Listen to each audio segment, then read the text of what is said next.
first debate topic. Here we go. Resident Evil Villages VR mode launches on February 22nd as free DLC for PSVR 2. So just buy that $1,000 headset and you can play for free if you already own the game. So pick a game that should get a special mode in VR. And why would it be better than your opponents? Sean, you haven't been on in a while. Well, you guys both were on the test, the Mighties. The what? I was going to say it. The Test Your Mighties. I hope you're listening, Jelly. Yeah. I almost said it. It was that close. The Test Your Mighties. Pick a number 1 through 10. Scream it out on 3. 1, 2, 3, go. 4. All right. My number was 7. It's always 7. Sean, would you like to go first or second? I'll go first. Sure. Yeah, I'm very confident. All right. I'm go not ahead, at all. Oh, no. Well, I mean, you can always reverse it. But, Oh. Yeah, but that implies that I would be confident with your argument. Oh, yeah. I mean, and the sad news is it's not going to be because you didn't spend enough time with this. So obviously the game that would most benefit from some VR happenings is Outer Wilds. Mike was talking earlier about loving open world games with unique settings that last around 15 hours, and time to be on this baby is 16. So I don't know, maybe you should return to the space mines. I don't know. But anyway, Outer Wilds is all about fully embodying the wonder and horrors of space exploration, and it's already first person. And a lot of first person games you could say would benefit from being VR because you get like that same experience of like more fully embodying like what is happening around you. But with Outer Wilds, it just takes it to another limit because it's already succeeding so well at all those things. And then just having that and then succeeding with all those things, it's also working so much with like the emotionality of it, like a whole spectrum of emotions. It's not like a horror game where like things are going to be scarier and like, yeah, you might like maybe even funnier sometimes with that. Like you get a whole arc of things and it's about like inhabiting your body in a place that's wonderful. And also, it'll probably make the ship even worse for people. And I say double down. You're talking about the controls. I know I've heard those are, yeah, I thought they were fine, but I get it. Now, I hope you know I've never played this game, so you did a very good job describing it to me. Enticing. Good job. Mike, go ahead. For the record, Outer Wilds is great, and yes, I have not finished it, but I will be. It's one of my goals. And also just give the controls a shot. You gotta get past it. But still, I will not be Uno reversing that because you just said it though. No, I'm not. I said I will not be. Hands on the piece. All right. VR to me is yes, there are those certain experiences such as like Half-Life Alyx and, you know, maybe even the Call of Mountain stuff that's coming out for Horizon here coming up soon. So yeah, there are full-fledged games, full-fledged stories and experiences to play in VR. But to me, VR is still niche, you know, for me in particular. And I would rather go to VR for those niche experiences. And so I think just like a traversal, swinging, a moving around the map sort of VR experience for Spider-Man would be very, very enticing. It is... It is something that Batman has done with, you know, the launch of the PSVR did have that Arkham VR game, and so to be in the bat suit, so to speak, in that game, I think it could translate over to a Spider-Man as well, and we know who have played Spider-Man, so listeners, and is it just me on this panel? I'm not sure, but the controls and the feeling and the traversal, like, it might be a cliche to say this, but it truly does make you feel like Spider-Man. And I think that those sort of controls, the movement and the setting in New York City would make a really fun first-person VR experience. sort of just trying to be Spider-Man and traversing in the world. I don't know. I don't think there would be any combat situations. I would just feel as if there would be an awesome experience to be had with that. So you're talking about a standalone game, just based on the license itself? Because there are what I'm trying to differentiate is there's Homecoming and Far From Home VR on the Oculus, which are kind of like movie tie-ins that are VR experiences. Oh no, I'm talking about Insomniac Spider-Man. Okay. All right, that's what I want to make sure you're doing. All right, Mm-hmm. Go ahead, Sean. Outer Wilds, the goat. Yeah. Well, in Outer Wilds, if it was VR, you wouldn't need to, nope. You wouldn't have to wave and like associate with people in a positive way, fully embody that. And with people, maybe some people might not necessarily want to wave and say hi to, in the course of a game. Also, so we were talking earlier about Blacktail, and I said that the looking mechanic was part of Outer Wilds. I didn't even think that this was going to be part of the thing, but like having like there's already mechanics in the game that would work really, really like neatly in VR with like the looking and like keeping your eye on the ball, sort of, so to speak, and then like having to move away. I feel like that would benefit a lot from a VR setup, even if like it was just a special mode where it was like that and you were like doing like the trial area where you're learning to do like the weird physics stuff that's happening about like I'm forgetting science terms, so I'm going to drop that. But you get the point of it. I'm just not going to sound as much of a nerd. And then, so I think like just integrating the stuff that's already there like that is really good. And then just kind of hitting home like the locales, like you are going to have it, like you're going to be walking around a great locale at your home. I've told stories on here, I think before, at least to Mike, about like, hey, like the story that my character did, since you're like dying and repeating over and over, like my character died a few times and then decided, hey, I'm still gonna like set off the space so that people at my hometown like think that like everything's fine and I'm not like a baby or whatever, but then like just went and floated off to the other side of the home world and just like hid there for a while to like chill out and try to like piece together what the heck is happening to them. And I feel like that sort of experience, the like getting claustrophobic by like the sand rising on you, like all that stuff is just like living that out for, more texturally. More texturally. Yeah. All my words are gone. All right, Mike. It's late at night. I do think that Outer Wilds could maybe even benefit from a VR mode for those trial sections, those puzzle sections in particular.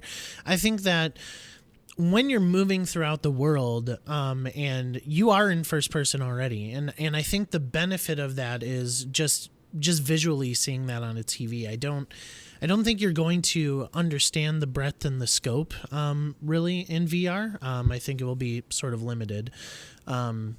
So for me, like VR, like is you are setting yourself in the shoes of what you are playing. And one of the greatest experiences that I have had playing video games is just the traversal and the world movement of Spider-Man. And to have that experience first person, to be the web slinger himself, I know that it is a sort of a small experience, I guess, not totally grand in scope because I'm not doing combat or anything like that, but people love to be superheroes. People. I mean, I literally over winter break when all my kids were home, all of them were wearing capes, trying to be superheroes, trying to save the day, right? Like, and that is sort of what the experience is here. Yeah, it might be a little bit finite. It's not as expansive as in Outer Wilds, I will admit that. But it is the experience that is the joy, right? And I think Spider-Man's it'd be fun to fill his shoes. All right. Sean, one more back and forth, and then that's it. So use it how you will. Yeah. So, Mike, I want you to look your 5-year-old self in the face, or your kids even, and tell them that an astronaut is not a hero that you are embodying you would be in Outer Wilds. I'd also say that I'm living kind of in VR right now. Like, it's first person VR and like astronauts in VR. But like, if you look at the like any of those space vids, like, you get it. You get it. There's no like there's no things cut out from that. The experience translates. All right, Mike. Little bit of a side shot at you there, and then I don't know. First of all, yeah, an astronaut's a hero. My goodness, Sean. Okay. Secondly, I don't know if you're getting the full experience when you have to tackle the already cumbersome flying controls in VR. See, I'm experiencing Outer Wilds just playing with a controller, and that is cumbersome enough. But not to mention, now I'm getting into a VR headset, and now I'm trying to figure out how to navigate this world in VR, but also the twin stick sort of the stick flying mechanics that is Outer Wilds. It's already a complaint for newcomers until they get over it and start experiencing the real experience that is Outer Wilds. Now adding a VR headset to that, it could be a little bit too overwhelming for people trying to try Outer Wilds in VR. All right. Wow. Those are some hard hits there. Mike. Originally, you had me. When you spoke about, having a superhero game, having it linked to the Psychonauts version of Spider-Man, having it no bad guys, that scared me a second. But then you said, kids could play it, it's very family friendly, it's easy to pick up and go. And then Sean came at you with astronauts are superheroes too, which I agree with. But Spider-Man sells a lot. And a standalone experience that you'd be able to play as Spider-Man in Metropolis, is that the right place? No. Wow. Sometimes in the Big Apple, in the Big Apple, New York. Yeah, in the Big Apple, would definitely sell. And for even people that are scared of heights, I'd be down to play. Easy to build off of engines that are already in the works, and probably cheaper as well. Even with the licensing, I think it would be cheaper because you would save more on what you sell of it, and people would buy it. So, Mike, somehow you won that one. Good job. Oh, cheaper means. Metropolis. All right. On to the second debate. Are you guys ready? Batman's better. Superman's better.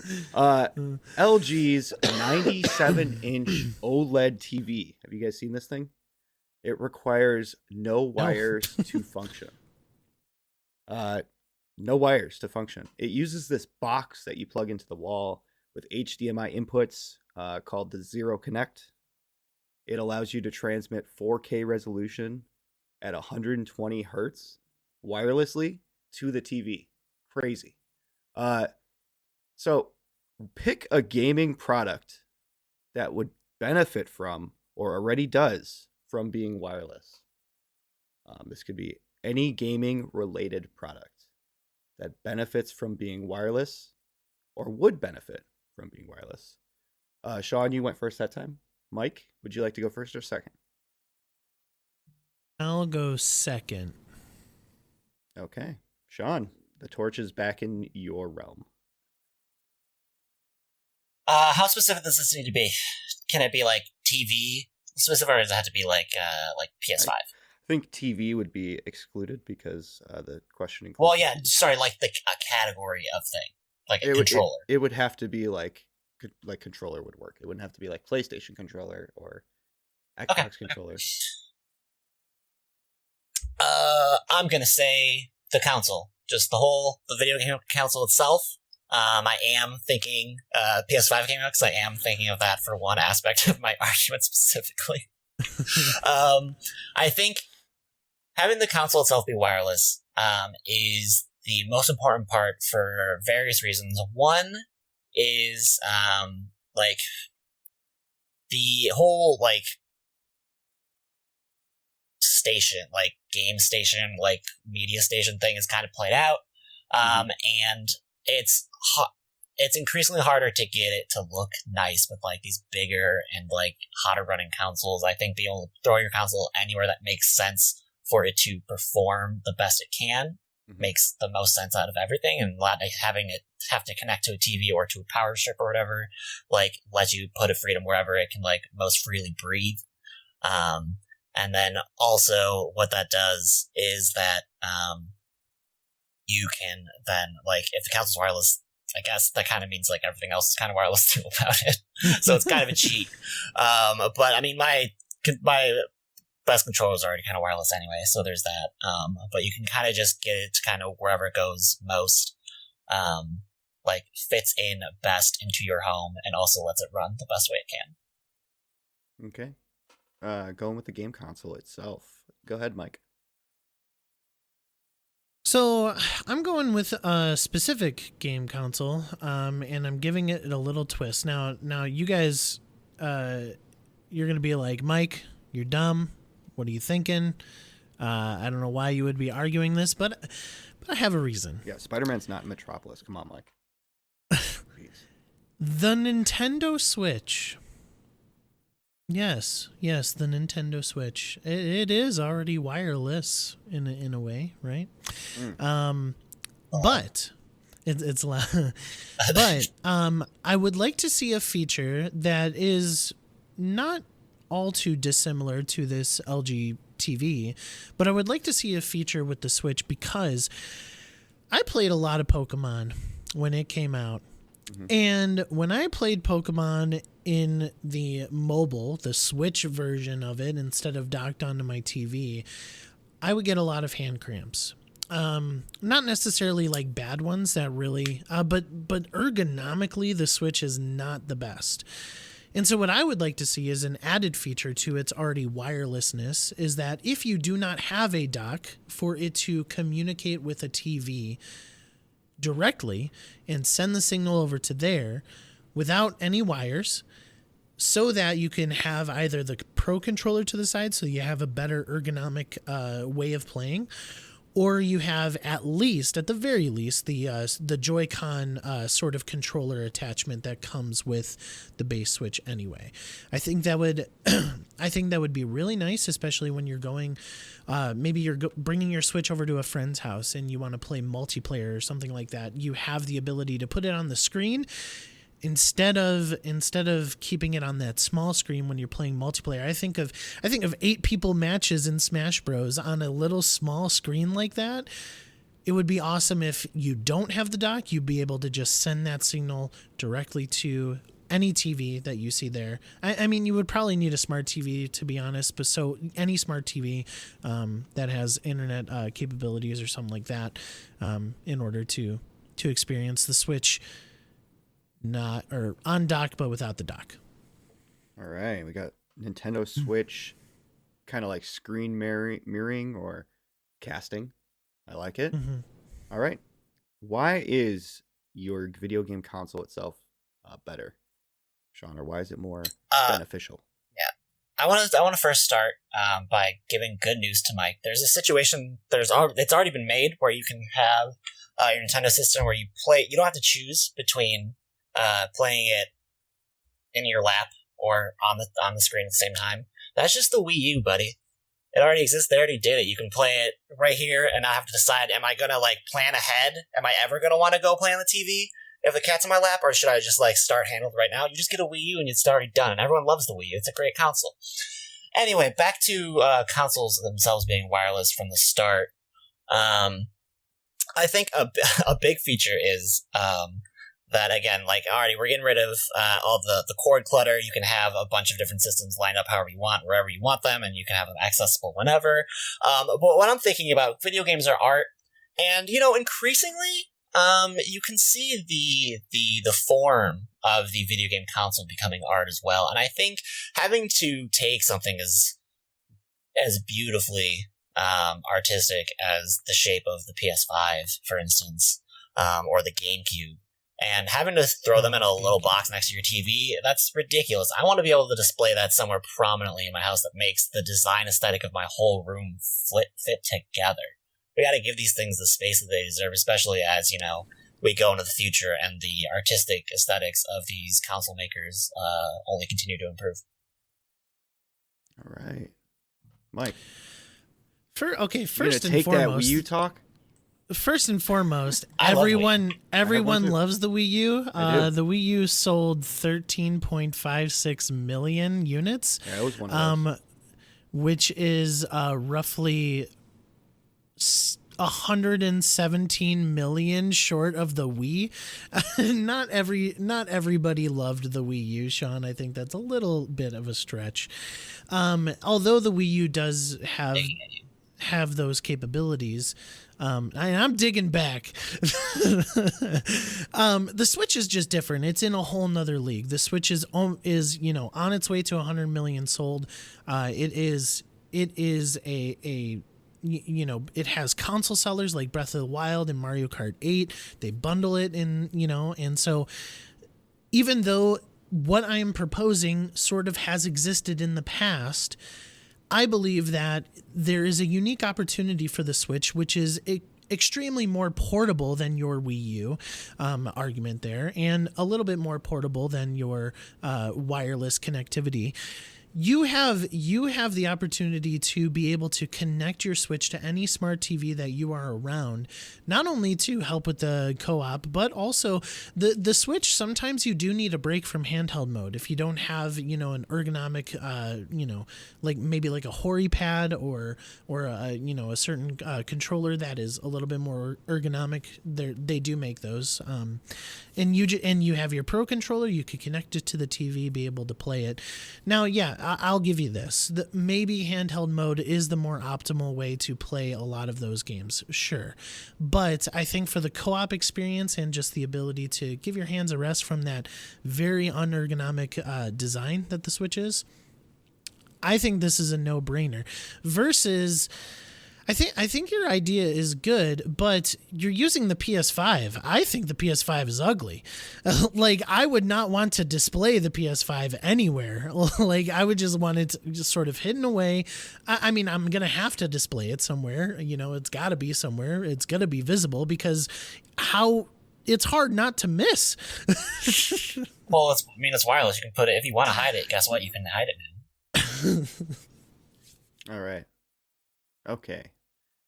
You guys get one more bash only argument. That's all you're getting. Go ahead, Sean. I refuse. Go ahead, Mike. Okay. Then all is fair in love and war. I refuse as well. All right. That's something you say before you destroy me. I don't know, but thank you.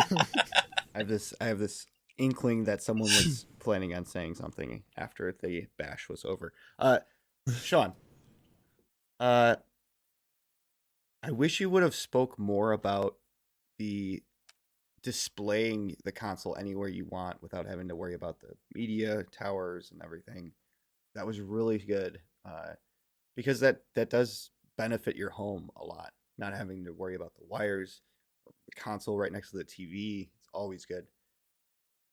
Mike, the ergonomics of that controller for the Switch, the Joy-Cons in particular, are bad.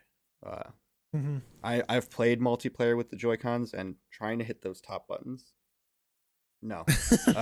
Never. Terrible. I think I got to give it to Sean, though. I do. I think that a wireless console, and he encompassed the whole thing, the controller and everything with it, would benefit the home more. You would be able to hide the console so no one knows you have it. It wouldn't be, say you get robbed, right? Someone breaks in your house, you get robbed. They won't be able to find the console because it's not out in the open on your media cabinet. It's hidden. No one knows you have a PS5. They know you were playing one. They don't know where it went. All right. Mike, sorry, but Sean got that one. All right. On to the Probably third because debate. Probably because I chose not to bash you. I had one more argument. You should've did it. Maybe. Yeah. No. Well, all's I'm gonna fair keep in it love fair, and keep it war. Which upcoming indie game will be the 2023 Game of the Year? I'm guessing that's for the indie category or for the entire. Absolutely not. No. This is gonna be the year. This is gonna be the Indie year is where winning it Game of takes- the Year. Heard it yeah. first here, apparently. Mike, you went first that time. Sean, would you like to continue going first, or would you like to switch it up? No, I would love to hear what indie expert Mike has to start with. All right, Mike. I want You to have reflect his opinion. You have been Indie granted expert? the torch. You can't hand it away this time. It's yours. Oh, sad day. Can you not reverse this? Or I mean, I could reverse technically it, but, later, but it would benefit most if he heard yours first and then did it. don't tell me how to reverse. If you want to do it now. Last year there was a Devolver Digital showcase that came out around the E3 time, I believe, and man, that showcase was wild. It was fun. It was crazy. Some of the actors in there were pretty funny, and overall, it's just a bombastic, wild show. Mm-hmm. One of the games that they showed, I believe, has the chops to win Game of the Year this year, and that is The Plucky Squire. Oh, interesting. I fell in love with this game from the trailer itself. It starts off in a 2D plane in a storybook where you are a little squire who is trying to save the day by defeating the dragons, defeating the enemies. And then he finds a teleportation device of some sort, and he teleports out of the 2D space into the 3D world. Now, from what I gather here is that I think it's sort of like maybe like a kid's room where he is writing, where the kid is writing the story about the Plucky Squire, and then the Plucky Squire is able to sort of do this like Toy Story effect where he's able to sort of animate himself and teleport into the 3D space and come alive into the real world. The animation, the cartoon aesthetic, the sort of the essence of the world has brilliance written all over it for me. So the Plucky Squire has the Game of the Year potential. Yeah, Plucky Squire release date still to be announced 2023 from Devolver Digital for the Switch. Sean, go ahead. For all platforms, by the way. Switch, Switch, PlayStation, well, I hope Xbox, so, PC. I will not be playing it on the Switch. Yeah, I remember that was. Look, people scoffed when I said Mike and the Expert, but I mean, I remember that trailer. That was sick. That was a good game. It seems like it's a good game. It looks very good. I think that I'm thinking. Yeah, no. Let's just go straight into it. I'm gonna pick 9 Souls. Souls? Probably Souls. It is a game that is made by a company that made 2 horror games previously, Detention and this was a big one. I forgot. But it was Red Candle Studios. They made 2 like critically acclaimed games that didn't like get like a super wide audience. But they were critically acclaimed, and they've been in people's minds before because of the controversy that happened where they got censored for their latest game. Mm-hmm. But what they're doing now is they're making kind of like a Hollow Knight-esque sort of situation. They compare it to Sekiro, where it's like a Metroidvania focused a lot on like countering, where you're like a little cat person in a place inspired by Taiwanese imagery and like artistic styles and stuff like that. The reason I think it's so cool is because I played a little bit of the demo, and it totally is hitting it's definitely hitting like the flow of the combat with like the countering and fighting back, and the feel of the world is like really cool, and that's like super important for a Metroidvania, especially Like, what if you're trying to go beyond just the combat, even though combat there, solid, sick. I think it's going to be the game of this year. We're past the game of the narrative. That was 2022. 2023 is going to be the year of the counter. All right. Yeah. Fun fact: it was a crowdfunded game, and they received 13.6 million over their initial pledge. Announced for Windows, Mac, pending for consoles. Definitely not on Xbox. All right, Mike, go ahead. Plucky Squire. Why is yours? I'm looking at this. I'm looking at this Nine Sols game, and it has a very awesome art style. Yeah. Sort of like Samurai Jack sort of looking thing, maybe. I get that. Yeah, I can get that vibe. I don't know, just a little bit, but yeah, really good pick, Sean. But alas, Plucky Squire will be game of the year. I think one of the things that is going, for the Plucky Squire is its charm as well. It really oozes that charm, like this sort of world that you would want to live in. Has that art style, that sort of that broader appeal than Nine Sols has.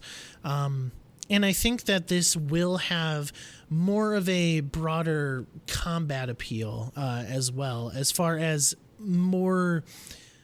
approachability. I think that it will be a little bit more approachable for the consumer. I think that the very unique aspect to the Plucky Squire is sort of this like Mario Odyssey type thing, where Mario Odyssey, you were in this like 3D space, and then you're able to go into this 2D space, or in this case, vice versa. You're starting in this 3D space, or 2D space rather, sorry, and then you're able to explore this 3D world. But it also has unique, as far as the trailer was concerned, it has unique enemy design. It has unique mechanics even between the 2D versus the 3D, and also based on some of the combat. It is pretty close to some of the combat that we have loved from previous games in the previous years. Last year's Tunic, and then the year before Death's Door. So it has some of those veins as well. Looks like it has some decent and awesome unique boss fights. Yeah, and I think this is just going to be a little bit more approachable than Nine Sols. Go ahead, Sean. Yeah. So when I think of Game of the Year, I'm thinking of like it's not just like, I went and said, it's not like personal for me Game of the Year. It's like, what is going to be a resounding, like, hey, this is going to make a bunch of lists all over the place. And I think Nine Sols is going to hit more of that if we look back at trends of like things that like people like loved in the years they came out. Like, we're talking about the Sekiro, people loved that when they came out. They're like in the Hollow Knights. They're like in Stray last year with the indie, with the animal person and the platforming. I don't know where I heard that from, but I heard multiple outlets talking about Stray as a game of the year. I think Nine Sols is going to hit a lot of those angles. It's time for it's coming from a company.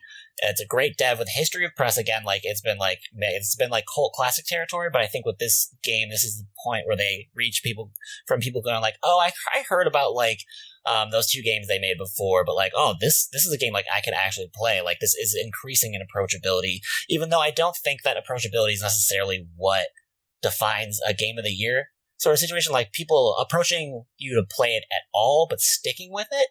And I think the way that gamers as a community go, like they'll see a cool like art design and like very solid mechanics and be like, I want to try those solid mechanics. Like that's kind of the reason Dark Souls and like all the Souls games have lasted and become such a cultural juggernaut, is because when it comes down to Game of the Year is often about mechanics and integrating that into a cool world. And it looks like Nine Sols is going to do that. And then adding the animal person thing, which is just that extra little approachability that people clamor for. All right, one more back and forth, guys. Use it as you will. I think Devolver Digital as a publisher just has more experience getting to that Game of the Year sort of aspect. There's been more nominees for Devolver Digital over the developers. Let's see here. What are they called? 1 second. Red Candle Games. Yeah, I mean, with I believe Death's Door was game of the year. For a lot of outlets. So I think Devolver Digital just hits. They know sort of where to highlight their games. And the developer here, All Possible Futures, they got a hit on their hands. They got a sleeper hit. I think that this sort of, again, I go back to the fact that I think that more people are going to experience this game, therefore the conversation is going to be bigger around this game. And I am sort of, obviously we don't know the stories, we don't know the overall aspects of each of these games, but I am sort of just taking that from the aspect of this does hit that 2D sort of itch. You're able to go between multiple dimensions, switch to that 3D, but also, as far as I'm looking within the trailer and within some of the images, we got some platformer elements and some action combat elements that, again, I think this is just going to have a wider appeal, a broader sense of and a broader scope of how many people will actually play it and give it that Game of the Year nod. I think Nine Sols is, it's certainly great looking, and the combat looks amazing too, as far as the trailers that I am seeing. But it also has that sort of like niche feel to it. Like Hollow Knight was big. It is a big game, but Hollow Knight is not one that like reaches the masses, such as, like, as you even talked about it, Stray met the masses. That's why it was Game of the Year material for at least the Game Awards, and for one other outlet here. So yeah, I just think the broader appeal of Plucky Spire will get it going. Sean, you get one more too. Okay, yeah. I think at a certain level, numbers of people playing it don't a Game of the Year make. Like Destiny 2, the Call of Duties, they all get tons of people playing it. Those things are never the Game of the Years, like, anywhere. And then I have a case study here, where we've got a developer who was doing very, like, cult classic things. Cult classic games never would have reached Game of the Year status. Comes out with a game that seems very niche and, like, very weird. But then it becomes a Game of the Year contender, possibly, if everyone had played it. 3 people on our list of 2021 would have had it on there. And then multiple major news outlets had it. Major gaming news outlets had it in their Game of the Year discussion inscription. It's the exact same trend of, like, what Nine Sols is doing, in a way that I think is kind of... It's not the exact perfect copy of it, but the pathway is there. Okay. I'm going to try to be as non-biased as I can. 100%. Because you just brought up Inscription? And both of you brought up Stray, technically. And also, in one of the images for Plucky, there's a giraffe. So I'm trying my best here to be non-biased across the board. Giraffe. There's 2 and 2. So, but if there was a duck, no giraffe, bias. Giraffe no is my bias. favorite animal, regardless. I would have to mark Nine Sols. Mike, you mentioned Mario Odyssey and how they did things similar, and it worked very well. I played a game called Link Between Worlds. Sean, you've played. Very similar as well. Transferring 2D to 3D, 2D to 3D to do different things, solve puzzles. I wish they would say how long this game is, because I really want to play it. Nine Sols also, on the other side of that coin, looks awesome. It looks really good. I was a fan of Samurai Jack. Mike hit that on the head when he said it. And it's crowdfunded, which means fans want it. They've paid the way, per se, for this game. I think what won Mike this argument is the fact that I think what won Mike this argument is the scope. It's got multiple elements. It's got multiple themes going around. It's got platforming. It's got action. It's got 2D platforming. It's got that niche, that nostalgia feeling to it. I think that's going to do better for it. And not to mention those visuals look stunning. If they can hold it, I hope they do. That's why I was like, the Switch, no. But yeah, it Mike, should be fine. Plucky Squire, if this gets delayed, I'm gonna blame you. You have won this. All right. Devolver Digital has been really good at hitting those their dates. dates. Well, the date is 2023. Yeah. So they'll hit it. It's somewhere. Also upsetting that Nine Souls is not on Xbox. Because I want to play that. So I'm gonna have to get it on Microsoft. You have a PC. Yeah, I'm gonna that have to can play games. Yeah, PC on Steam. Well, both these are available on Steam. So side by side comparison. Okay, the blind fight. You guys ready for this? This is 2 points for Mike so far and 1 point for Sean. Both of you have a Uno reverse, so if you both use it, then nothing happens. Yeah, I've just been like more confident in my argument. Sorry. No, that's good. I like that. It is a last ditch effort. Like I said, if you feel like you're losing, or if you just want to throw off the opponent. This blind fight is the first of the year, so we're going back, way back. Both to a celebrity death match, unhinged celebrity death match, and also back in time. Since it is the IOI episode, I brought it back to the arcade. And this is going to be a battle between arcades. Arcade games, to be specific. Thank Mike, you, because I know no specific arcade. Mike, these are games themselves.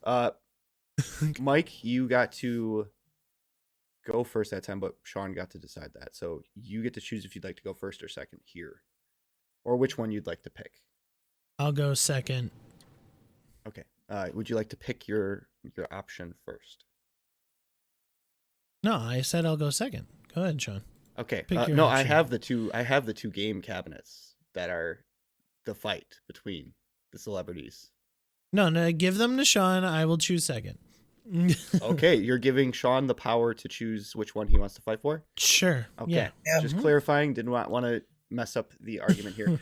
Sean, your choices are between the 1981 Donkey Kong, classic, old school, and the 1980 Pac-Man. Which one would you like to fight for?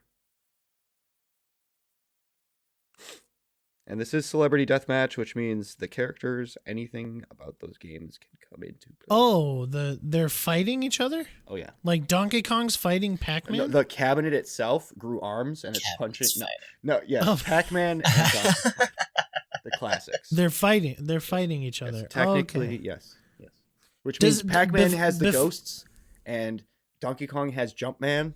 If you'd really want to you're involve just them. throwing us. You're just taking our arguments. Does Pac-Man have arms? Not in the original. Not in the original. Okay. You Yeah, I don't think get to it's somebody pick. could If you argue get, the if you get, limitations. So we're not Like- taking them to a 3. Okay. you're taking those original. You can make it elements. work. Unless there's some time travel in the Uh, first game I don't know about.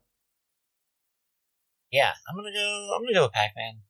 All right, Sean has uh, chosen Pac-Man. All right, go ahead. You can start it off because Mike knows his argument. So if you would take a look at This is Celebrity Deathmatch. Fight it out. Duke it out. You're in a ring. yeah, so I mean, all these characters have been in a game fighting each other before. In Super Smash Bros. And I think you'll find that of the people that would fight on the side of the Donkey Kong cabinets, no one can stand up on the tier list of Pac-Man. Just based on the case studies that we have so far, in one or two different games, Pac-Man is just a higher tier fighter, just on the merits of all the simulations so far, and I think I'm gonna rest on that for now. All right, Mike, Donkey Kong. Yeah, I'm sorry, Sean, but I'm not going that route because I do know that Pac-Man's better in Smash. So I'm just going purely and simply, Donkey Kong's a gorilla. Donkey Kong is huge. Like, Pac-Man doesn't stand a chance as far as strength, as far as like combat, natural instincts. Like, just, this is a gorilla here we're talking about. Like, I just don't think Pac-Man has the physicality that he needs in a celebrity deathmatch style fight. As far as, I mean, this is just a dude. Is a yellow dude with a triangle pizza cutout that goes chomp chomp chomp, eating marbles around a map. Donkey Kong can come in, then can transfer himself over to the Pac-Man cabinet, break down that maze, and just destroy Pac-Man. And take all the food with him. You know, the pretzel, the cherry, all that stuff. And plus, I'm sorry, but Miss Pac-Man was a better game. Oh, wow. Sean, go ahead. He just came into your kitchen, took all your food, and told you your girl was better. Here's the thing. I'm not gonna fight progress. Yeah, sure, Miss Pac-Man's a better game, but not part of this fight. Like, if she was part of this fight, she would be both all the time. That's great. That's irrelevant, though. You're not gonna take a moral victory over me on this one. What are we doing? So your entire argument is focused on the physicality of Donkey Kong, which the game itself refutes. Like, look at Mario.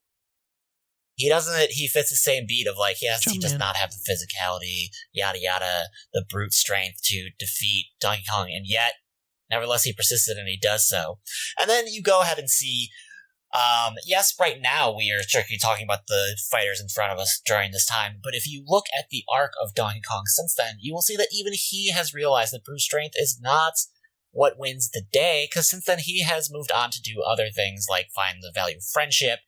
He uses different tools and such that rely more on a sort of intelligence than necessarily brute strength. Even Donkey Kong has come to grow eventually away from pure physicality, so why should we rely on it? And we should know better. Pac-Man can beat him. If you're gonna use Miss Pac-Man and the value of progress, and get rid of Miss Pac-Man in my argument, I'm also going to do that with Donkey Kong. Yeah, sure, he progressed. We're just gonna move on from that because we're talking about OG Donkey Kong in here. Let me bring in a little bit of a movie, and it's a little bit of a story time here. Donkey Kong, he's a bad guy. And he's just down on his luck. Mr. Jumpman, Mario, sorry, Cicero. He's always winning, right? He's always getting the princess back. Donkey Kong stands no chance. But if we take a little peek inside, because we've learned from a little movie called Wreck-It Ralph that bad guys do have hearts as well. And bad guys don't always want to be the bad guys. But, in a matter of a fight, you still gotta pound the Pac-Man. I don't think Pac-Man has this fight in his hands. Because he has no hands, you know what I'm saying? Donkey Kong, yeah, these bad guys in these old arcade games, they're down on their luck. They're always losing. But that doesn't mean anything as far as in a physical fight against the only Pac-Man. Keep it going. This is getting good. I'm grabbing popcorn. Yeah. All right. So I don't know why you went off this tangent. That was a whole tangent on the Heart of Goldness thing that is completely irrelevant. You even said so yourself. So we're going to move on that. But I think with Pac-Man, so you're right, no arms. And you keep saying that over and over. But see, Pac-Man has the only two things he needs. He is a figure that is pure form and pure function. He has the brain he needs inside of a case that is built to chomp. And all he needs is to use his agility, which he's got agility with just a chomper and a brain. Like, explain that. That's amazing on its own. But then he's got the agility to move past the brute strength of an unstoppable opponent, such as a ghost or a gorilla, and then move into a position where he can either escape to a more advantageous position or to find a power-up, which are available in his game and his world, to just defeat to power up his choppers and defeat any opponent. He's got a win button right there. Like, I didn't make the rules, but I'm certainly going to use them. Sure. Pac-Man does have a lot of things going for him. He does have the ability to chomp, but do you know what he doesn't have the ability to? Jump. Pac-Man goes in one direction. There is no verticality to him unless he's going literally up. But if we're thinking about it, it is a 2D plane, right? And if you lay that 2D plane flat, if you lay that maze flat, he is going one direction. He's not going up. He's going one direction, forward, horizontal, whatever. He's only going in that direction unless you move him back to the left. Donkey Kong has that verticality. He could just jump and pull a Mario and just Koopa Trooper him, Pac-Man right on the head. Like Donkey Kong has that versatility to his combat. He has the verticality. Unless you move that stick, right? Like Pac-Man's going in one direction. Can't really go. Can't really compete with a jump. All right. You guys get one more sentence.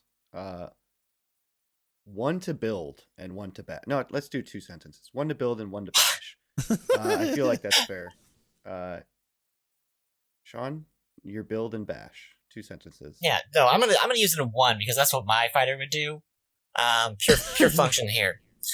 What comes up must come down, and until it comes down, it being the donkey, Pac-Man will dodge and will bite him when he lands. And Mike? Yes, what must go up will come down, but on your head. There's no ability to dodge when I'm sitting on you. Wow. Jeez. You guys didn't even cheat in this fight. You brought in other people and took them out. Brought them in and took them out. This was a normal death match. I wouldn't even say it was a classic celebrity death match. Which is fine. That being said, I think Pac-Man took the win. No! I think he did. I disagree. No, I'm just kidding. Well, you know. Uno reverse. Right now, after I already... Okay, no. No. Uno reverses are nulled from this episode. Sorry, fam. Pac-Man has taken the lead on that one. Pure function. Great use of words. Finally. That puts us in the Metacritic, which I wasn't expecting for today, but I brought it up nonetheless, just in case. That's really rude to not expect that we would die. I mean, you said that you were going to lose everything. I wasn't expecting. You did. You did do promises, and then you fought a little too hard. Yeah. This is a game that we did not mention today. By an IP that was originally from a developer we did mention today. Yeah, long run on, but this is for the Xbox 360. The Metacritic score out of 100, a singular title. Duke Nukem Forever for the Xbox 360. This came out in 2011. After like 10 years of development. When you guys have your numbers, let me know. And then I have mine. Okay. Mike, you chose to go first, last. Would you like to tell your number, or would you like Sean? 68. 50 reverse. What? Did you just reverse the Metacritic? Yeah. I'll reverse. I want my 68. Right. That's fine. Take your 68.